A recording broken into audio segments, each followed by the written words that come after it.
الحمد لله نحمده ونستعينه ونستغفره ونؤمن به ونتوكل عليه ونعوذ بالله من شرور أنفسنا ومن سيئات أعمالنا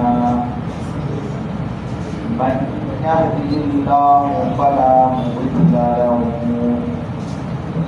ومن يضلله فلا هادي له ونشهد أن لا إله إلا الله وحده لا شريك له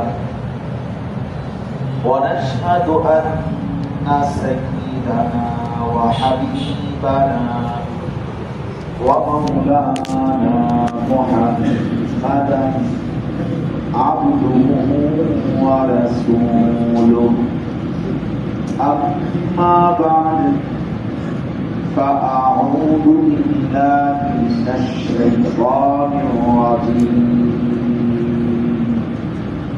بسم الله الرحمن الرحيم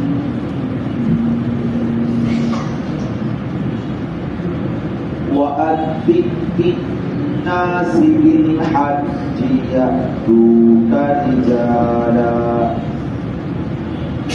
يأتوك رجالا وعلى كل ضامر يأتين من كل فج عميق ليشهدوا منافع لهم ويذكروا اسم الله في أيام معلومات في أيام معلومات على ما رزقهم من بهيمة الأنعام فكلوا منها وأطعموا البائس الفقير صدق الله مولانا العظيم وقال نبينا صلى الله عليه وسلم من كان له سعة ولم يضحي فلا يقربن مصلانا وقال صلى الله عليه وسلم من حج لله فلم يرفث ولم يفسق رجع كيوم ولدته أمه اللهم صل على محمد وعلى آل محمد كما صليت على إبراهيم وعلى آل إبراهيم إنك حميد مجيد اللهم بارك على محمد وعلى آل محمد كما باركت على إبراهيم وعلى آل إبراهيم إنك حميد مجيد سبحانك لا علم لنا إلا ما علمتنا إنك أنت العليم الحكيم الحمد لله الله رب العزة والجلال والإكرام والفضل والكرم রব্বুল আলামিনের ইহসান মেহেরবানি দয়া আল্লাহ তাআলা আমাদেরকে আজ 7 মে 2025 রোজ বুধবার শরীয়তপুর জেলা জাজিরা বাজারজান মসজিদ কাজিরহাট মার্কাজ মসজিদ আজকের এই কাফেলা সংগঠন ও এলাকাবাসীর উদ্যোগে মোতাবারক এই ইসলামী মজলিসে আল্লাহ তাআলাই আমাদেরকে আসবার বসবার আল্লাহর জন্য জমা হওয়ার তৌফিক দান করেছেন, আলহামদুলিল্লাহ। আমি আপনাদের সামনে পবিত্র কোরআনুল কারীমের 17 নম্বর পারা 22 নম্বর সূরা, সূরাটির নাম সূরা হজ। এই সূরার 2টি আয়াত 27-28 তেলাওয়াত করেছি। এই 2 আয়াতকে সামনে রেখে সামান্য কিছু কথা আরজ করতে চাই। আল্লাহ তাআলা আমাদেরকে তৌফিক দান করেন। মূলত সূরাটির নাম হলো সূরা হজ। ইসলামের অন্যতম গুরুত্বপূর্ণ একটি রকন, ফরজ ইবাদত হজ। আর যে 2টা আয়াত পড়ছি, এই 2 আয়াতের মধ্যে আল্লাহ তাআলা হজ এবং তার সাথে প্রাসঙ্গিক কুরবানি উভয়টাই দিক নির্দেশনা দিয়েছেন। কোরআনুল কারীমের এই সূরার মধ্যে হজ এবং কুরবানি সম্পর্কে অনেক গুরুত্বপূর্ণ দিক নির্দেশনা আছে। বিশেষ করে এই 26 নম্বর আয়াত থেকে 37 নম্বর 37 নম্বর আয়াত পর্যন্ত প্রায় 12টি আয়াত। এই 12টি আয়াত মনে হয় না?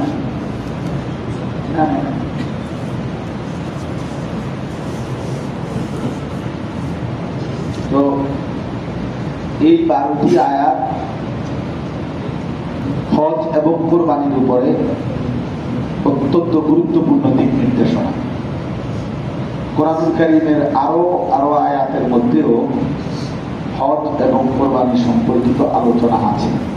বাকি এখানে একসাথে 12টি আয়াতের মধ্যে বিশেষভাবে হজ এবং কুরবানি সম্পর্কিত আলোচনা আছে। বাস্তবতা হলো উলামায়ে কেরাম, ইমাম সাহেব, ওনাদেরও উচিত এই অংশগুলো পড়ে শোনানো, মুসল্লিদেরও উচিত কোরআনুল কারীমের দিক নির্দেশনা শোনা, যে আল্লাহ তাআলা এই বিষয়ে কি বলছেন। দেখেন, ফরজ ইবাদতের মধ্যে এই 2টি ইবাদত হজ এবং যাকাত অনেকটা অবহেলিত,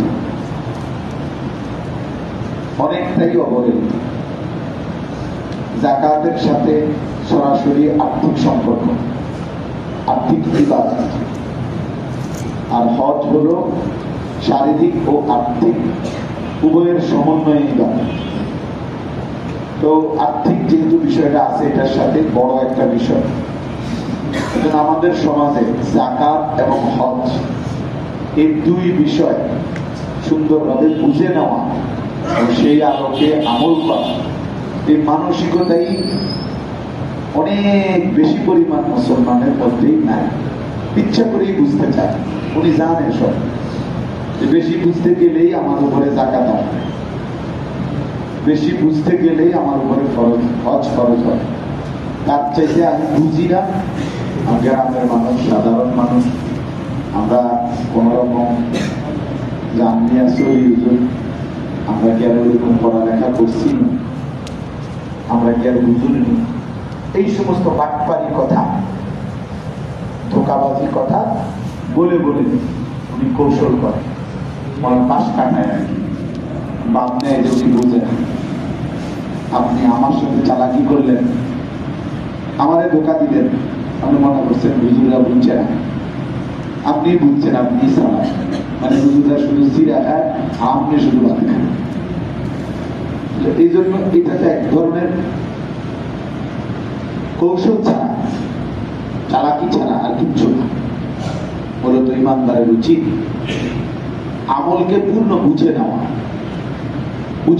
এবং আমার উপরে যাকাত এবং হজ ফরজ হলে আদায় করতে পিছপা না হওয়া। খুব বেশি সাদাকাতুল ফিতর 100 টাকা, 110 টাকা, 20 টাকা আসে, তো আলহামদুলিল্লাহ অনেকে আদায় করে। রোজার মাস, রোজা রাখার বিষয়, রোজা রাখে, নামাজ আলহামদুলিল্লাহ কম বেশি পড়ে, কিন্তু অধিকাংশ মুসলমান যাকাত বুঝতে চায় না। কমপক্ষে একজন আলেমে দ্বীনের কাছে বছরে একটা টার্গেট নিয়ে রাখি, রমজান হোক বা রমজান ভিন্ন, যাকাত ফরজ হওয়ার জন্য রমজান এটা রাখবে না দিয়ে বসে দেবে। যাকাত ফরজ হওয়ার জন্য রমজান জরুরি না, যে রমজান মাসে যাকাত দিতে হয় না, এটা কোনো শরীয়তের কথা। নির্ধারিত নেশাবের উপরে বছর যখন পূর্ণ হয় তখন, মানে যার সম্পদ যখন শরীয়ত কর্তৃক একটা নেশাব আছে, মানে একটা পরিমাণ আছে, ওই পরিমাণ সম্পদ যখন 1 বছর পূর্ণ হয় তখনই তার উপরে যাকাত খরচ হয়। তো সেটা প্রত্যেকের জন্য ভিন্ন ভিন্ন। তো বাকি এরপরেও যদি কেউ পক্ষে একটা মাস ধরে রাখে যে আমি প্রতি বছর রমজান আসলেই প্রথম সপ্তাহেই আমি একজন নির্ধারিত আলেমে দ্বীনের কাছে, একজন ডাক্তার দেখানোর মতো আমি একজন আলেম আগে থেকে ঠিক করে নেব, উনি মুফতি সাহেব, উনি একজন আলেম, ভালো আলেম, শরীয়তের মাসআলা মাসাইল সম্পর্কে জানে, খোঁজখবর নিয়ে নিলেই পাওয়া যায়। আল্লাহ তাআলা ফতোয়া দেওয়ার মতো যোগ্যতা সম্পূর্ণ আলেম পর্যাপ্ত পরিমাণ প্রত্যেক দেশ জাতি অঞ্চলের জন্যই কুদরতি ভাবেই আল্লাহ ব্যবস্থা রাখছে। আমাদের দেশে অনেক সময় মানুষ মনে করে যিনি বক্তা উনি সব, উনি বিশিষ্ট ইসলামী চিন্তাবিদ, উনি মুফাসসিরে কোরআন, উনি পদ্মা সেতু, উনি যমুনা ব্রিজ, উনি বিরাট পীর গাউস কুতুব, সব এই হুজুর যে বড় বক্তা। এটা আসলে এক ধরনের বোকার ধারণা। একটা বিষয় আল্লাহর কথা বলা, কিছু ওয়াজ, কিছু নসিহত, এটা একটা বিষয়, সেটা আল্লাহ তাআলা যাকে ইচ্ছে করছেন তাকে বলতে সুযোগ দিচ্ছেন। সবাইকে দিয়ে বলাইতে হবে এটা কোনো জরুরি না। আল্লাহ পাক রব্বুল আলামিন দ্বীনের আরো বহু কাজ আছে, তো অন্যান্য কাজের জন্য আল্লাহ তাআলা পর্যাপ্ত পরিমাণ লোক রাখছেন। তো এই জন্য বছরে যদি একবার টার্গেট করি যে আমি প্রত্যেক রমজানের প্রথম সপ্তাহে একজন উপযুক্ত আলেমে দ্বীনের কাছে আমার সম্পত্তি, ব্যাংক ব্যালেন্স, আমার দোকানে এই, আমার ব্যাংকে জমা আছে, এতদিন ধরে টাকাটা আছে, আমার কাছে এই আছে, এই আমার বিবির কাছে এই আছে, আপনি আমার ব্যক্তিগত ভাবে হিসাব করে দেন আমার উপরে যাকাত আসবে কিনা, আসলে কত। খালাস, সহজ বিষয়। বছরে একবার এটাকে গুরুত্ব দিয়া যদি কেউ কি করে নেয়, তার সুবিধা মতো যাদের হুজুর থেকে জিজ্ঞাসা করে নেয়। ইমাম সাহেব ইচ্ছা করলে সবাইটা একসাথে ওয়াজে বুঝাতে পারবে, ইমাম সাহেবের বাপও পারবে, বক্তার দাদাও পারত না। আপনি কেমনে কমান আব্দুর রহিম ভাইয়ের সম্পত্তির হিসাব আমি কেমনে করবো, আপনারটা আমি কেমনে করবো, আপনারটা আমি, আলাদা আলাদা যার যে নিজ প্রয়োজনেই ওলামায়ে কেরামের কাছ থেকে, মুফতি সাহেবের কাছ থেকে বুঝে নিতে হবে। উনি ওনারটা জিজ্ঞাসা করে দিবেন, সহজ, উনি বের করে দিবেন। এই জন্য আমি অনুরোধ করি যাকাতের ক্ষেত্রে প্রত্যেকে নিজের থেকে একটা সিদ্ধান্ত দিবেন যে ঠিক আছে আমি রমজান মাসের শুরুতে অথবা রমজানের আগে অথবা প্রতি বছর জানুয়ারি মাসে, কথার কথা আপনি একটা ফয়সালা করে নেন, অথবা আপনি বুঝে নেন একজন আলেম থেকে যে হুজুর কিভাবে যাকাতটা ফরজ হবে। আপনি একলা যদি বুঝে নেন আপনার জন্য, শুধু আপনার জন্য সহজ হবে, আপনার জন্য এটা সহজ। কিন্তু যাকাত আদায় করা গুরুত্বপূর্ণ ফরজ, অত্যন্ত গুরুত্বপূর্ণ। কোনো আলেম কোনো মাদ্রাসা চাইলে ভিজিট নিয়ে গেলে অথবা বেশি কাকুতি বিরোধী করলে আপনি যাকাত দিবেন, মাসালা কিন্তু এমন না। শরীয়ত এটা বলে না। শরীয়ত বলছে আপনার উপরে যাকাত ফরজ, ওয়া আতুজ যাকাত, আমাদের যাকাত প্রদান করো। অর্থাৎ কেউ যদি নাও চায় আপনাকে খুঁজে নিয়ে দিতে হবে। মনে করেন কোন মাদ্রাসাওয়ালাও চাইল না, এরপরও আপনার যে দুটো ফরজ দায়িত্ব, ফরজ আপনার উপর, আপনি তালাশ করে যাকাত দিয়ে আসতে হবে। ইসলামের শুরুর যুগে মানুষ স্বর্ণ মুদ্রা, রৌপ্য মুদ্রা নিয়ে ঘুরতে থাকছে প্রস্তাব করে, ব্যাগে করে, যে যাকাতের প্রার্থী, যাকাত দেওয়ার মতো উপযুক্ত তাহলে এটা ফরজ দায়িত্ব, এটা আমার দায়িত্ব, আমার যাকাত আমি আদায় করে দিতে হবে। এই জন্য বিষয়টাকে গুরুত্ব দিয়ে প্রত্যেকে এই সুন্দর একটু ওয়াজ শুনে নিলেন। মাশাআল্লাহ, এই হুজুরের ওয়াজটা ভালো, ওই হুজুরের সুর ভালো, এই হুজুরের টান ভালো, এই হুজুরের এখন একটু জনপ্রিয়তা বেশি, ওই হুজুরের লগে এখন পোলাপানের সম্পর্ক বেশি। এই সব সম্ভব কথা কোনো অর্থ, এগুলো বেরোতে হবে, এর দ্বারা কিচ্ছু যায় আসে। সবাই চিনলেই কি, না চিনলেই কি, সবাই চিনলে সফল, সবাই না চিনলে ব্যর্থ, এ কথা কোরআন সুন্নাতে না। 10,000 মানুষ হইলে ওই বক্তা সফল, আর 10 জন হইলে উনি ব্যর্থ, এ কথা কোরআন শুনে না। এটা ইসলামী কোনো কথা না। সংখ্যার ভিত্তিতে ফায়সালা, আল্লাহ তাআলা গ্রহণ করার ভিত্তিতে ফায়সালা। বুঝছেন না কথাটা? তাহলে এটা আহামরি কিচ্ছু নাই, এটা কিছুই না, এটা কোনো বিষয়ই না। আমরা এই জন্য বোঝা উচিত। আমি অনুরোধ করব, যাকাত অত্যন্ত গুরুত্বপূর্ণ একটি ইবাদত। ওয়াল্লাযীনা ইয়াকনিজুনা আয-যাহাবা ওয়াল ফিদ্দা ওয়া লা ইউনফিকুনাহা ফী সাবিলিল্লাহ ফাবাশশিরহুম বিআযাবিন আলীম। আল্লাহ তাআলা বলেন, তোমাদের যারা স্বর্ণ রৌপ্য মুদ্রা সঞ্চয় করে, জমা করে, অতঃপর তা আল্লাহর রাস্তায় খরচ করে না, এর প্রথম অর্থ হলো যাকাত দেয় না। তো আল্লাহ তাআলা বলেন, ফাবাশশিরহুম বিআযাবিন আলীম, আপনি তাদেরকে অত্যন্ত মর্মান্তিক পীড়াদায়ক আযাবের ভয় দেখান, সুসংবাদ দেন যে হ্যাঁ আসো আসো আসো, পীড়া আছে সামনে, সুসংবাদ। অর্থাৎ এটা হলো এক ধরনের বিদ্রুপ করে সুসংবাদ। আচ্ছা, আপনার জন্য একটি সুখবর আছে যে আপনারা টাঙ্গাইয়া ফিরবে। বুঝছেন না কথা? আপনি মাদ্রাসায় পড়াকালীন ছাত্র বাড়িদেরকে বলতে হবে কথা, বাড়ি থেকে দেরি করে আসছে, আচ্ছা আপনার লেগে একটা, তোমার লেগে দোস্ত খবর আছে না, মানে দুজন খুঁজছে, পাইলে দেখো টাঙ্গাইয়া ফিরবে। আল্লাহ তাআলা বলেন তাকে মর্মান্তিক আযাবের সুসংবাদ দেন, মানে হইল তাকে মর্মান্তিক আযাবের কথা জানান। ইয়াউমা ইউহমা আলাইহা ফি নারি জাহান্নাম। মনে রাখবেন, একমাত্র ইবাদত যাকাত, যেটা কোরআন কারীমে আল্লাহ তাআলা অনাদায়ী, মানে আদায় না করার কারণে কি শাস্তি দেবে, এটার তাফসীর, ব্যাখ্যা, শাস্তির ধরনটা কি হবে, সেটা পর্যন্ত কোরআনে আল্লাহ উল্লেখ করেছে। তো অন্য ইবাদতের বেলা এটা নাই। নামাজ না পড়লে অনেক শাস্তি দিবে, এই কথা আছে, কিন্তু শাস্তিটা কিরকম, এটা কি 2 পা আলগি দিয়ে ফিটবো না সোজা রেখা ফিটবো, এমন কথা নাই, দিবে শাস্তি। যাকাত যে আদায় করবে না, তার শাস্তির ধরনটা কি হবে সেটাও আল্লাহ কোরআনে বলেছে। ইয়াউমা ইউহমা আলাইহা ফি নারি জাহান্নাম। প্রথমত তার সমস্ত সম্পত্তিকে আগুনের, জাহান্নামের আগুনে পোড়ানো হবে, পোড়াইয়া গোলাকার একেবারে ফুটবলের মতো বানাইয়া, ফাতুকুয়া বিহা জিবাহুহুম ওয়া জুনুবুহুম ওয়া যুহুরুহুম। অতঃপর ওই গোলাকার সম্পত্তির ওই চাকাটা দিয়ে আগুনে পোড়ানোটা, এটা দিয়ে তার কপালে, কোমরে এবং পিঠে দাগ লাগানো। হাদা মা কানাসতুম লিআনফুসিকুম। আর আল্লাহর ফেরেশতা বলবে, নাফরমান, এটা হচ্ছে সেই সম্পত্তি যা তুমি নিজের জন্য জমা করেছিলে, যাকাত দাও নাই। ফাযুকু মা কুনতুম তাকনিজুন।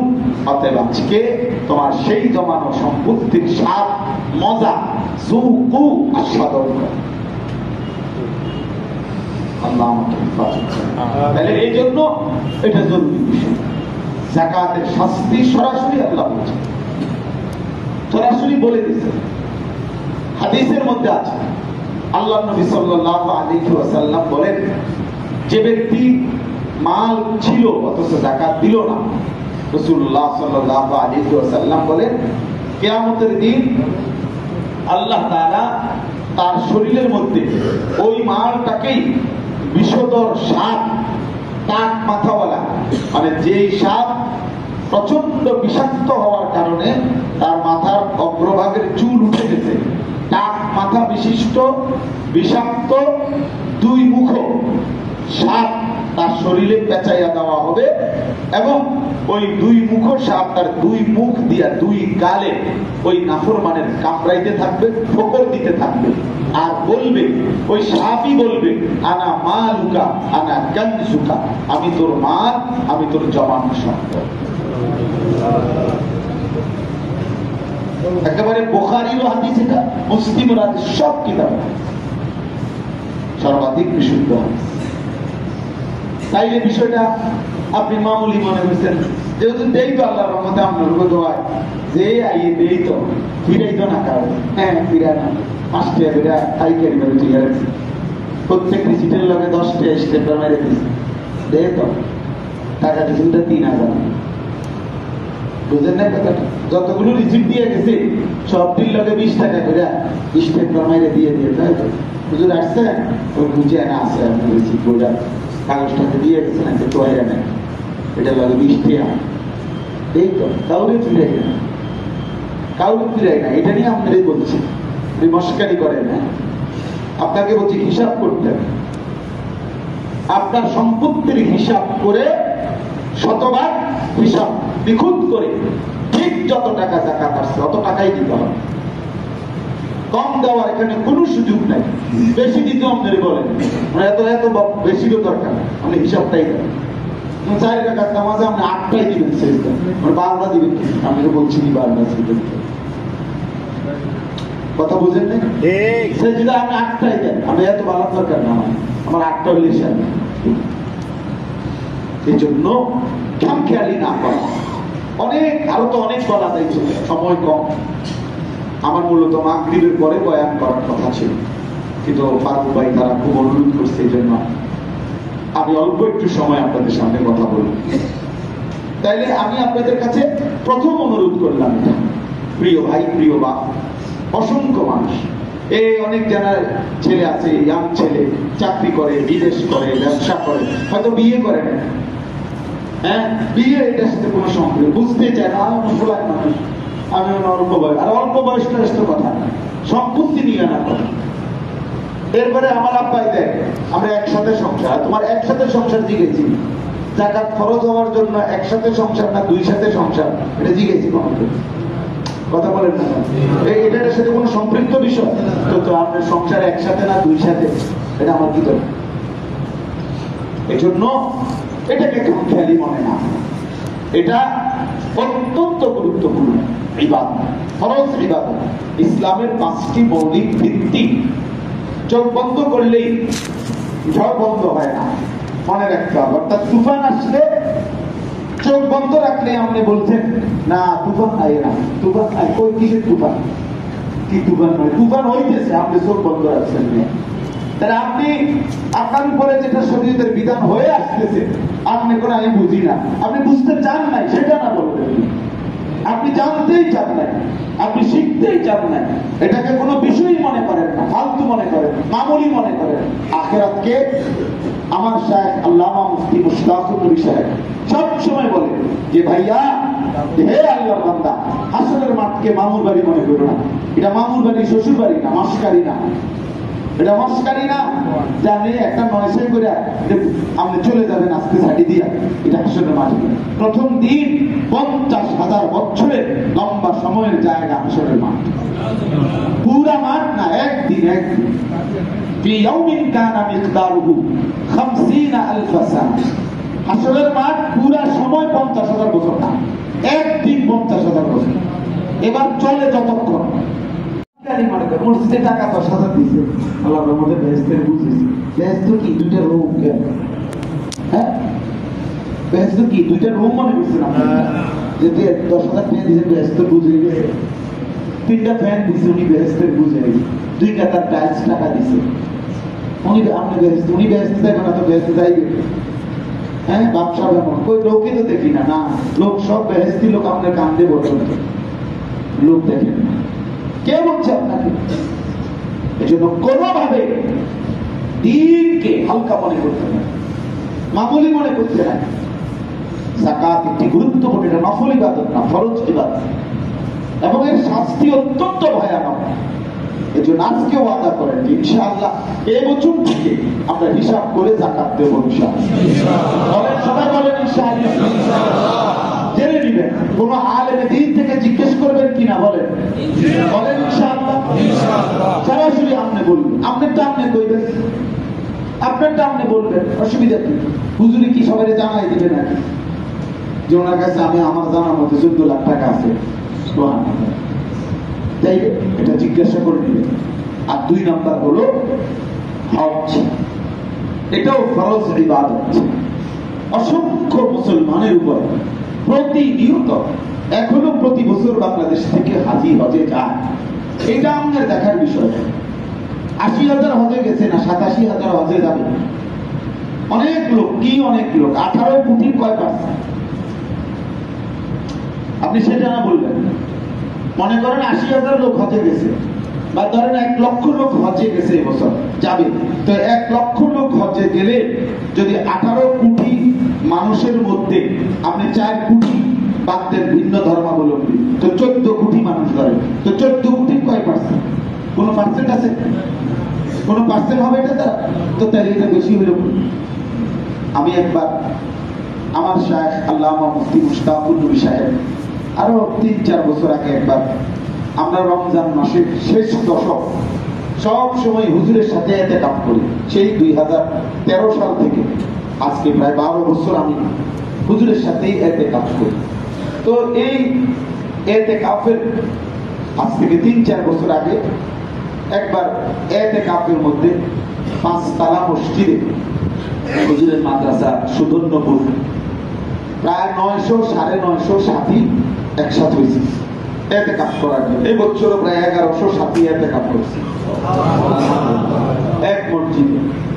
তো ওই বছর প্রায় 900-950 লোক যখন একসাথে আসছে, আমি প্রথম দিন রাত্রে তারাবির পরে হুজুরের রুমে গিয়ে বললাম যে হুজুর মাশাআল্লাহ প্রায় 900-950 লোক আসছে, এবার খুব খুশি আমি, আমার চেহারা দ্বারা হুজুর বুঝছে, খুব খুশি হয়েছি আমি এটা দ্বারা।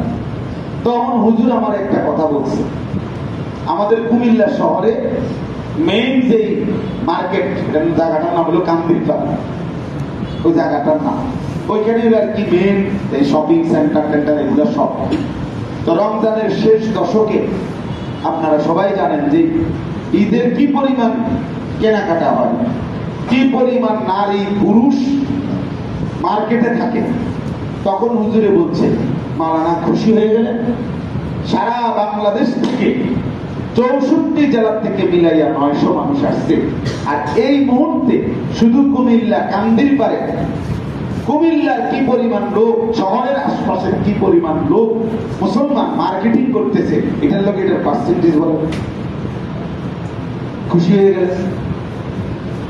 তখন আমি বলছি হ্যাঁ আস্তাগফিরুল্লাহ, ঠিকই খুশি হওয়ার কিছুই নাই। সারা বাংলাদেশ মিলাইয়া 900 মানুষ তো কিচ্ছুই না। এক কান্দিরপাড় মার্কেটে এই মুহূর্তে সারা বাংলাদেশের মানুষ তো আর মার্কেটিং করে নাই ওইটাতে। কি পরিমাণ লোক, কি পরিমাণ নারী, কি পরিমাণ লোক। তাইলে 1 লাখ লোক, 80,000 লোক হজ্জে যাচ্ছে, এটা কোনো বিষয় তো না। বিষয়টা হলো আমার উপরে হজ ফরজ কিনা। আর আমি হজ ফরজ হওয়ার পরে আমি আদায় না করলে আমার অবস্থাটা কি হবে, সেটা বোঝার বিষয়, সেটা খেয়াল করার বিষয়। রাসূলুল্লাহ সাল্লাল্লাহু আলাইহি ওয়াসাল্লাম স্পষ্ট ভাবে বলছেন, যে ব্যক্তির উপরে হজ ফরজ হলো অথচ আদায় না করে মৃত্যুবরণ করলো, খোদার কসম নবী বলছে যে আমি জানি না এটা কি ইহুদি মরলো নাকি খ্রিস্টান মরলো। এই কথাইটা আর কোন ইবাদতের ব্যাপারে নবীজি বলেন না। আল্লাহ নবী যেন বলছে তোর মরণ হয় ইহুদি আর নয়তো খ্রিস্টান। সবচেয়ে ভয়ঙ্কর কথা হলো এ কথাও নবী যদি বলতো যে আমি জানি না যে তার মৃত্যু কি মুসলমানের মৃত্যু হলো না ইহুদি না খ্রিস্টানের, এই 3টা অপশন যদি বলতো তাইলেও তো একটা কথা ছিল না। ওই প্রথম অপশন বলেই নেই, ফালা আলাইহি আন ইয়ামুতা ইহুদিয়ান আও নাসরানিয়ান ফালিয়ামুত ইন শাআ ইহুদিয়ান আও নাসরানিয়ান। হাদিসের শব্দগুলো যে এই নাফরমান হয় ইহুদি হয়ে মরুক আর নয়তো খ্রিস্টান হয়ে মরুক, আমি রাসূল জানি না। আমি জানি না সেই ইহুদি মরলো নাকি খ্রিস্টান মরলো, তবে মুসলমান যে মরে নাই এটা আমি নিশ্চিত করে দিলাম। বেহেশত মামুর বাড়ি, সুপারি সামনের মামুর বাড়ি, হাউজে কাউসার যা পানির বোতল দোয়ান দিল রোডে এরিয়া। কি মনে করছেন আপনি?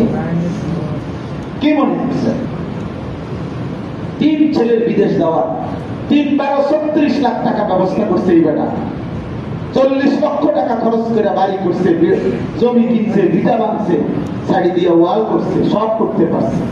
রাস্তার লগে জমি কিনছে, বাজারে ভিট কিনছে, লক্ষ লক্ষ টাকা জীবনভর 60 বছরে খরচ করতে পারছে।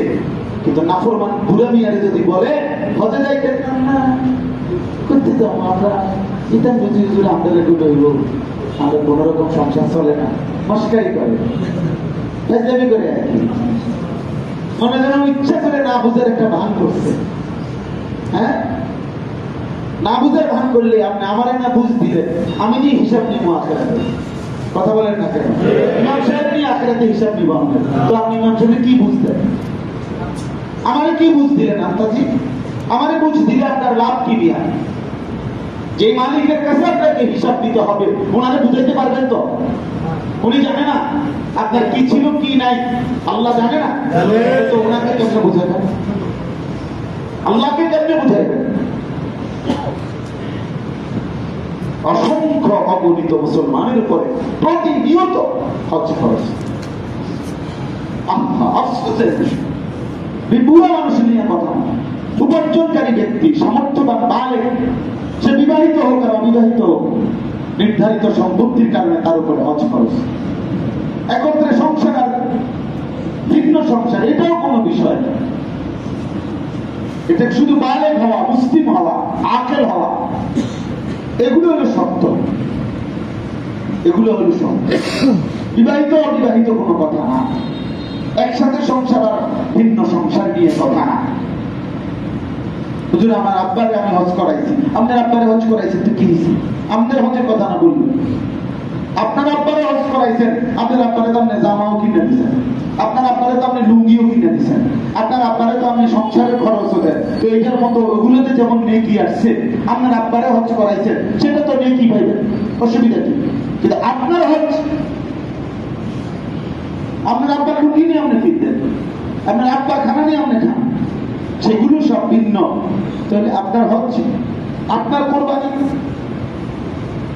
মস্কারি করে অনেক মানুষ যৌথ সংসারে, অথবা ছেলে প্রবাসে, অথবা শহরে চাকরি করে, ছেলে হয়তো বিবাহ করে নাই, অথবা বিবাহ করছে, একসাথে সংসার ভিন্ন হয় নাই, ওই সংসারের একজনের নামে, মহিলা মার নামে বা বাবার নামে সবাই মিলে কিছু কিছু করে টাকা দিছে, 2 নামে কোরবানি দিছে, সবার কোরবানি আদায় হয়েছে। সবার কোরবানি আদায়, গোশত না সবার খানা হয়েছে। বাবা মা 2 জনের কোরবানি দিলে উপার্জনকারী বাকি সন্তানদের কোরবানি আদায় হয়? কথা বলেন না কেন?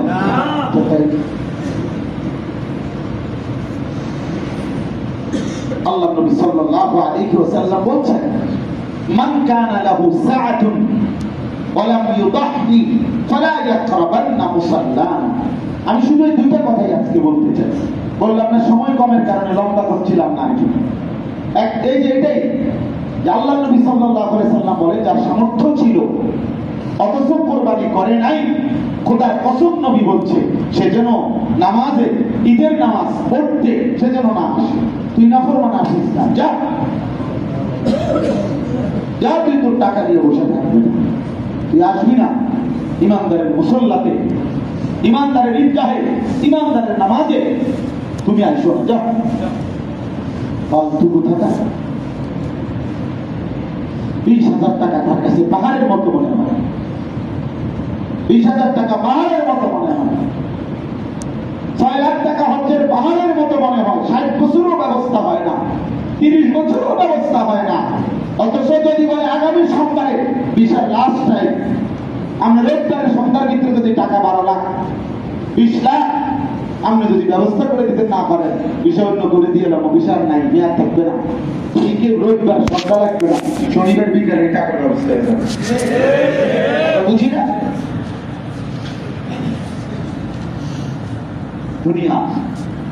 দুনিয়ার জন্য সুদ নিতে রাজি, দুনিয়ার জন্য কিস্তি নিতে রাজি, দুনিয়ার জন্য লোন নিতে রাজি, দুনিয়ার জন্য মানুষের দাঁড়ে দাঁড়ে বুড়ো মানুষ ঘুরতে রাজি আছে, কিন্তু নিজের আখেরাত, সন্তানের আখেরাতের জন্য আল্লাহর কাছে ঘুরতে রাজি।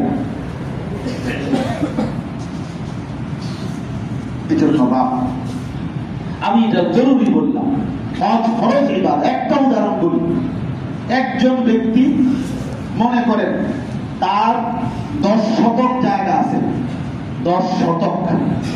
এই 10 শতক জায়গা হলো বসতের বাহিরে, মানে যেখানে মানুষের থাকে বসত বিটা, এটা না, এটা বাদে যদি মনে করেন 8-10 শতক জায়গা আছে, এই 10 শতক জায়গার 3 শতক বা 4 শতক জায়গা মনে করেন ধরে নিলাম বিক্রি করলে তার হজের টাকা আর ওই এই কয়দিনের সংসারের খরচ, স্বাভাবিক খরচের টাকা হবে। আর হজের দিকে আসলে ওই বাকি যে কদ্দুর জমি রয়েছে একটু দিয়েও ইচ্ছা করলে তার সংসার চলবে। এই শুধু এটাই আছে, না আর কোনো ব্যাংকও নাই, ব্যালেন্সও নাই, দোকানও নাই, বিদেশও বুঝ নাই, কিচ্ছু নাই, আর কোনো আয় নাই, শুধু পিঠাটা আছে। আর কি আছে? ওই 10 শতক জায়গা, যে 10 শতকের কিছু অংশ বিক্রি করলে হজের টাকা হবে সংসারের এই 1.5 মাসের, স্বাভাবিকভাবে 1.5 মাসের প্যাকেজ 40-42 দিনের, তো এই 1.5 মাসের সংসারের টাকা হবে। আর আইসা ছাড়লে ওই বাকিটা দিয়ে ইচ্ছা করলে তার সংসার চলবে। এতটুকু সম্পত্তি থাকার কারণে আল্লাহর কসম ওই ব্যক্তির উপরে হজ খরচ। এবার বলেন কি পরিমাণ মুসলমানের উপরে হজ খরচ? কথা বলেন না, কি পরিমাণ মুসলমানের উপরে? সর্বোচ্চ আজকে 3-4 বছর না হয়েছে হঠাৎ করে হজের টাকা বেড়ে গেছে, 6.5 লাখ, 7 লাখ টাকা, 6 লাখ টাকা, 8 লাখ টাকা হচ্ছে। এই যে 3-4 বছরে না হয়, এর আগে তো অ্যাভেলেবেল বছরের পর বছর হজের টাকাই ছিল 2,60,000, 70,000, 80,000, 3 লাখ। এর একেবারে ভালো প্যাকেজে কি 3 লাখ টাকা দিয়ে কি করা যাইত? এই করোনা পরবর্তীতে বিভিন্ন পরিস্থিতির কারণে যেমনি হোক এখন বেড়ে গেছে টাকাটা, তাও তো আকাশ পাতাল বাড়ে নাই। আর বাড়ুক বা কমুক, আমার কথা হলো আপনার কাছে 6.5 লাখ টাকা থাকলেই তো পয়সা যা হজ করতে, আপনার আছে 3 লাখ, আপনারা তো হজের জন্য তো বিরক্ত করেন না। আপনার আছে 4 লাখ, আপনারা তো কেউ বলে না, যার আছে আপনি করবেন না কেন? হজের বানায় নিছে হুজুর, এখনো মেয়ে 2টা মাইয়া বিয়ে দেওয়া বাকি। আল্লাহ রহমতে ছোট ছেলেটা তারা 2 জন বিদেশ গেছে। আর এই ছেলেটারা যদি কোন রকমের বিদেশে হোক বা দেশে একটা দোকানপাট লইয়া লাইন ফাইন করে দিতে পারি, হ্যাঁ, বিল্ডিং এ 2 তলার কামটা যদি আল্লাহ দেয় শেষ করতে পারি, তার চাচায় অনেকদিন ধরে ঘুরাইতে আছে 5 শতক জায়গা বেচবো কয়, ওখানে টাকা তো ধরে রাখছে, যদি বেচে তাহলে যদি এই জমি খান লইতে পারি, বাড়িটা আল্লাহ রহমতে খাই জানিবামি সুন্দর হয়, এই সমস্ত রঙের আলাপ করে, এই সমস্ত তামাশা করে, মস্কারি করে, এগুলোর জন্য হজ করে না। বুঝেন না? ছেলে বিদেশ পাঠানোর জন্য, মেয়ে বিয়ে দেওয়ার জন্য, বাড়ির বিল্ডিং করার জন্য, ফসলের জমি কেনার জন্য। হায় হায় মুসলমান, কার জন্য এগুলো রেখে যাবে? আপনার আখিরাত কে সাজাবে? ইয়াকুলু ইবনু আদম মালি ওয়া মালি ওয়া হাল লাকা ইয়া ইবনা আদম মিন মালিকা ইল্লা মা আকালতা ফা আফনাইতা আও লাবিসতা ফা আবলাইতা আও তাসাদ্দাকতা ফা আমদাইতা। নবীজি বলছেন, বনি আদম বলে আমার মাল, আমার মাল, আমার মাল। কোথায় তোমার মাল? নবীজি বলেন, তোমার মাল কেবল 3টা, যা সরাসরি তুমি খাইছো তা তোমার, যা সরাসরি তুমি নিজে গায়ে দিছো তা তোমার, আর যা আল্লাহর রাস্তায় খরচ করেছো তা তোমার।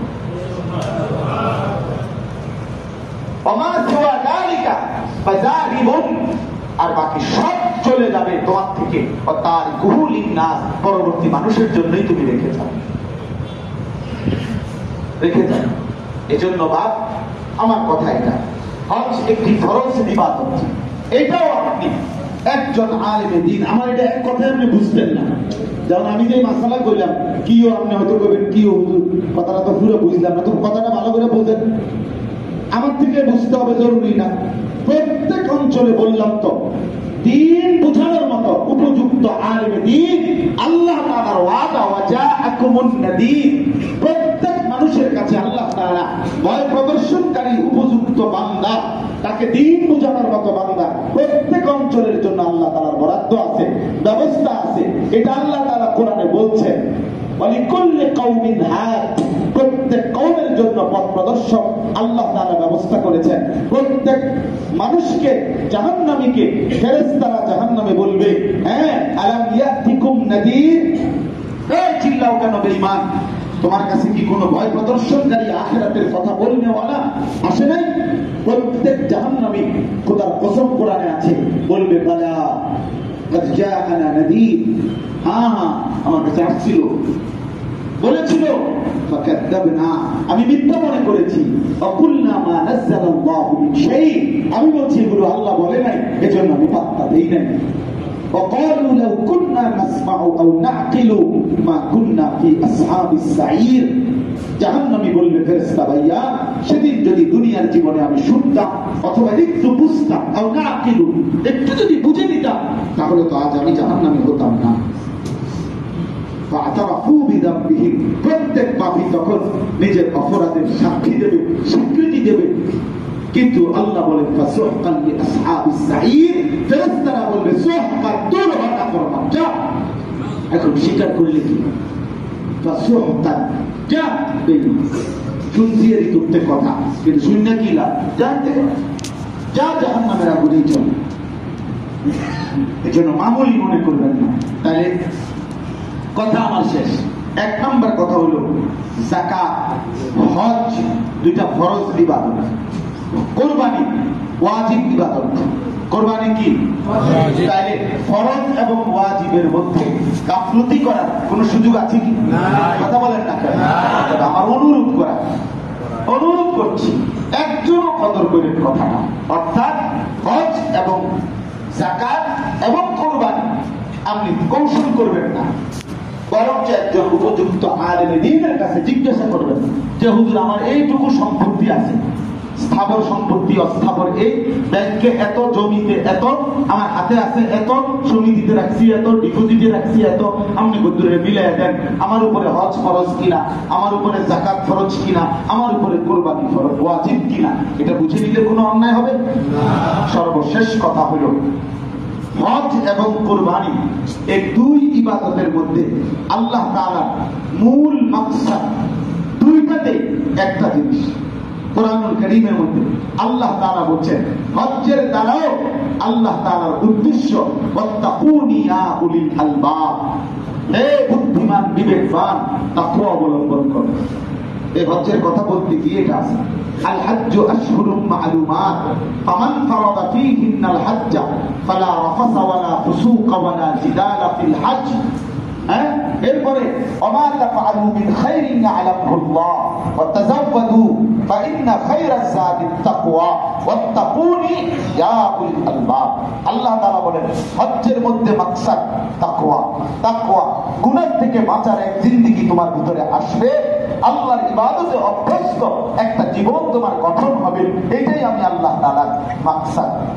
যাকাতের দ্বারা আল্লাহর মাকসাদ তুযাক্কিহিম ওয়া তুতাহহিরুহুম, তোমার অন্তরাত্মা যাকাত দিলে আল্লাহ বলছে যাকাতের বরকতে তোমার অন্তর পবিত্র করে দিবেন, তোমাকে পুত পবিত্র মানুষ পরিণত করে দিবেন।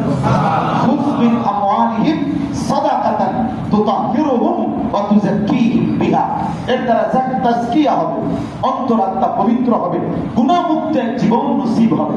3 নাম্বার কুরবানি, তো আল্লাহ তাআলা বলছে লা ইয়ানালাল্লাহু লুহুমুহা ওয়ালা দিমাউহা ওয়ালাকিন ইয়ানালুহুম তাকওয়া মিনকুম। আমি আল্লাহ গোশত চাই না, রক্ত চাই না, আমি শুধু তাকওয়া চাই। আমি কি চাই? তাকওয়া চাই। হাবিল এবং কাবিল সেই প্রথম কুরবানির সময় হাবিল বলে দিছিল যে ভাই কাবিল, কেন তোমার কুরবানি কবুল হয় নাই? কারণ তোমার তাকওয়া ছিল না, আল্লাহ ভয় ছিল না, গুনাহ থেকে পবিত্র ছিল না। আর মনে রেখো ইন্নামা ইয়াতাকাব্বালুল্লাহু মিনাল মুত্তাকিন, নিশ্চয়ই আল্লাহ তাআলা যুগে যুগে এই কোরবানি কবুল করে তাদের তাকওয়া থাকবে যাদের। এই জন্য প্রিয় ভাই, গুনাহমুক্ত জীবন গঠন করা, তাকওয়া অবলম্বন করা নামাজেরও মাকসাদ, যাকাতেরও মাকসাদ, হজ্জেরও মাকসাদ, রোজারও মাকসাদ। লাআল্লাকুম তাত্তাকুন। সমস্ত ক্ষেত্রে আল্লাহ তাআলা বলছেন তাকওয়া চাই বান্দা, তাকওয়া চাই বান্দা, তাকওয়া চাই বান্দা। এজন্য সমস্ত ইবাদতের মাকসাদ হলো গুনাহমুক্ত এক অন্তরাত্মা পবিত্র জীবন গঠন করা। এজন্য ফিকির করেন এই ইসলাহি মজলিসের দ্বারা আমরা আপনাদেরকে এটা বলি, প্রিয় ভাই, গুনাহ ছেড়ে দেন, তাকওয়া অবলম্বন করেন, মহান রব আল্লাহ পাকের সাথে সম্পর্ক তৈরি করেন। আর যাকাত, হজ, কুরবানি এই তিনটি ইবাদতের ক্ষেত্রে আমরা মন চাইলে দিলেন, মন চাইলে করলেন, এটা না, বরং শরীয়ত সম্মতভাবে আলেমে দ্বীন থেকে জেনে বুঝে আমল করার চেষ্টা করবেন। বলেন ইনশাআল্লাহ। তৌফিক দান করে আল্লাহ আপনাদেরকে কবুল করেন, এই কাফেলাকে আল্লাহ তাআলা ভরপুর তৌফিক দান করেন। আমার শায়েখ আল্লামা মুফতি মুশতাকুর নবী সাহেব হুজুরের মাদ্রাসার ইসলাহি মজলিস প্রতি মাসের শেষ শনিবার যাওয়ার চেষ্টা করবেন।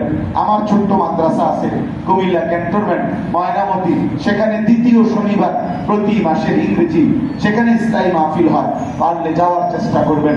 আমার ঢালকানগর শায়েখ আরিফ বিল্লাহ আল্লামা আব্দুল মতিন বিন হুসাইন দামাত বারাকাতুহু প্রতি মাসের দ্বিতীয় বৃহস্পতিবার হযরতের খানকা ইসলাহি মজলিস সেখানেও যাওয়ার চেষ্টা করবেন। আগামীকাল আমি যাবো ইনশাআল্লাহ। আল্লাহ তাআলা আমাদেরকে তৌফিক দান করেন, কবুল করেন। আলহামদুলিল্লাহ রাব্বিল আলামিন।